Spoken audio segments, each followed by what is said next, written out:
নমস্কার, আমি বনশ্রী। আমার কহন চ্যানেলে আপনাদের সবাইকে শুভেচ্ছা ও স্বাগত জানাই। আজ গল্প শোনাবো বনফুলের। বনফুলের ছোট গল্পের সাজি যেন ফুলের বন থেকে আনা এক চয়নিকা, স্পষ্ট আর স্বচ্ছ সাবলীল বনফুলের শিল্পায়াস। আজ যে গল্প পড়ব তার নাম জন বুল। জন বুল থাকতেন বিলেতে, আর বিপিন মল্লিকের বাড়ি ছিল বাংলাদেশে। একজনের লন্ডনে আর একজনের কলকাতায়। তবু দুজনের মধ্যে যোগসূত্র স্থাপিত হয়েছিল, এবং সূত্রটা ছিল পাটের কারবারি ছিলেন দুজনেই। বিপিন মল্লিক এখান থেকে পাট কিনে চালান দিতেন এবং জন বুল সেখানে সেটা বেচতেন। লাখ লাখ টাকার কারবার চলত। দুজনের কিন্তু সাক্ষাৎ পরিচয় ছিল না। হঠাৎ একদিন জন বুলের খেয়াল হলো বাংলাদেশটা বেরিয়ে আসা যাক। তার কাছে বাংলাদেশ মানে অবশ্য কলকাতা শহর।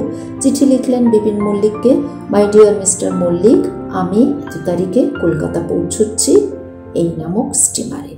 একটা ভালো হোটেলে আমার থাকার ব্যবস্থা করো এবং অসুবিধা না হয় স্টিমার ঘাটে এসো। ব্যবসাটা আরও বাড়ানো সম্ভব কিনা সেটাও দেখব, তোমাদের শহরটাও দেখব, যা যা ব্যবস্থা করা দরকার তা করো।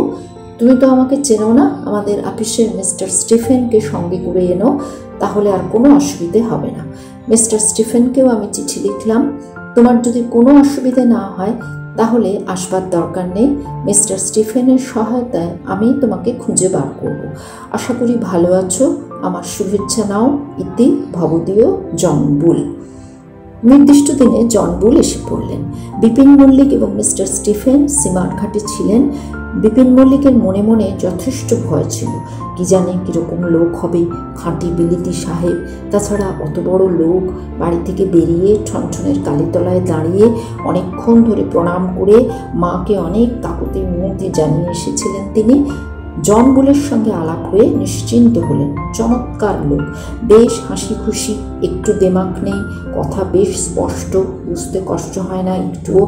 এইটাই তো ভয় ছিল মল্লিক মশাইয়ের সবচেয়ে বেশি। বিলিতি সাহেব হাউ হাউ করে কী যে বলবে বোঝাই যাবে না হয়তো। জন বুলের সঙ্গে কথা শুনে হাঁপ ছেড়ে বাঁচলেন তিনি। সমস্ত বোঝা যাচ্ছে। স্টিমার থেকে নেমে জন বুল ট্যাক্সিতে উঠলেন। চারিদিকে চেয়ে চেয়ে দেখতে লাগলেন। অসংখ্য লোক, সবাই কর্মব্যস্ত, ঘর্মাক্ত কলেবর। খুব পরিশ্রমিত এখানকার লোক দেখছি।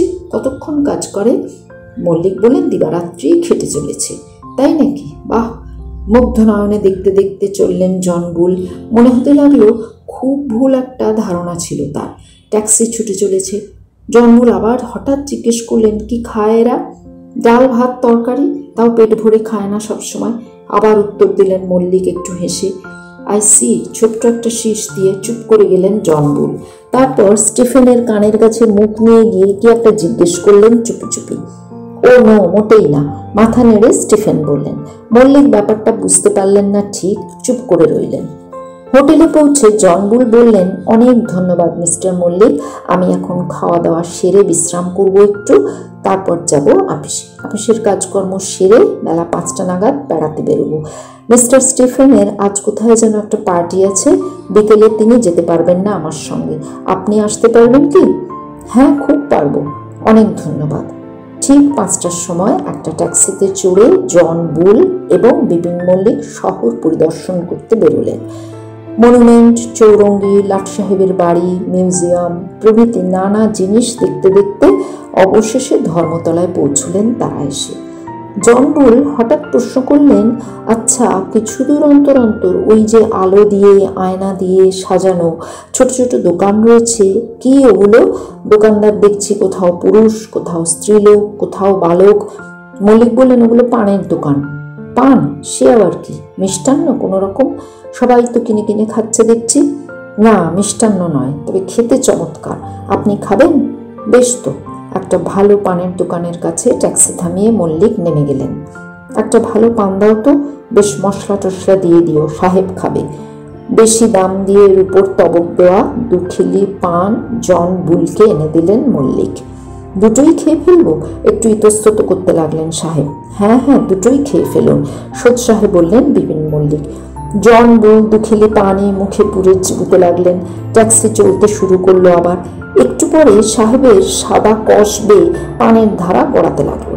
সাহেব রুমাল বার করে মুখ মুছলেন। মুছে রুমালের দিকে চেয়ে চমকে উঠলেন তিনি। এ কি, রক্ত নাকি? মল্লিক, এ কি কাণ্ড! ও কিছু নয়, পানের পিক, আপনি চিবিয়ে খান। জন বুল চিবুতে লাগলেন, কিন্তু একটু পরেই কিরকম যেন হতে লাগলো তার। মাথাটা বনবন করে ঘুরছে, মুখের ভিতরটা কেমন যেন করছে, দম বন্ধ হয়ে আসছে যেন। সর্বনাশ, এ কি হলো? মল্লিক, আমি খুব অসুস্থ বোধ করছি, হোটেলে ফিরে চলো। বমি করে ফেললেন জন বুল। দামি স্যুটে পানের ছোপ লেগে গেল চারিদিকে। কষ বেয়ে পানের লাল রং ঝরছে, চোখ কপালে উঠেছে। ভয় পেয়ে গেল মল্লিক। হোটেলে চলো শিগগির। হু হু করে ট্যাক্সিখানা হোটেলের সামনে এসে দাঁড়ালো।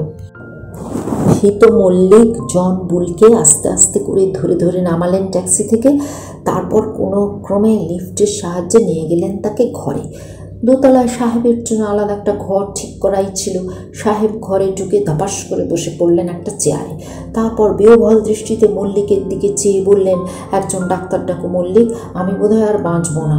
রীতিমতো ঘাবড়ে গেলেন মল্লিক মশাই। হলো কি? পানে দুক্তা টুক্তা ছিল নাকি? সত্যি যদি কিছু হয়ে যায় তাহলে তো সর্বনাশ, পুলিশ কেসে পড়তে হবে। তাড়াতাড়ি ডাক্তার ডাকতে ছুটলেন তিনি। ডাক্তার নিয়ে ঘণ্টাখানেক পরে ফিরলেন। এসে দেখেন জন বুল মদ খাচ্ছেন। হুইস্কির বোতলের ছিপি খোলবারও তার তর্স হয়নি। বোতলের মুখটা ঠুকে ভেঙেছেন, আধ বোতল শেষ করে ফেলেছেন। মল্লিককে দেখে তার মুখ হাসিতে উদ্ভাসিত হয়ে উঠল। এখন অনেকটা সুস্থ বোধ করছি, আর কোনো ভয় নেই। ডাক্তারবাবু তবু তাকে পরীক্ষা করলেন। তিনিও বললেন, না, আর কোনো ভয়ের কারণ নেই। ফি নিয়ে চলে গেলেন তিনি চলে যাওয়ার পর জন বুল বললেন, একটা সমস্যার সমাধান হয়ে গেল। আমি এসে থেকেই ভাবছিলাম। কি ভাবছিলাম? তোমরা এত খাটো কিসের জোরে? স্টিফেন বললে, আমাদের মতো যখন তখন মদ খাওয়া নিয়ম নয় তোমাদের। আমি ভাবছিলাম কিসের জোরে খাচ্ছ তাহলে? এখন দেখছি, ও বাবা, আমার মতো পাড় মাতালো যা খেয়ে ঘায়েল হয়ে পড়ে তা অনবরত চিবুচ্ছ তোমরা। গুড। জন বুল আরেক চুমুক নির্জলা হুইস্কি খেয়ে স্মিত মুখে মল্লিকের মুখের দিকে চাইলেন।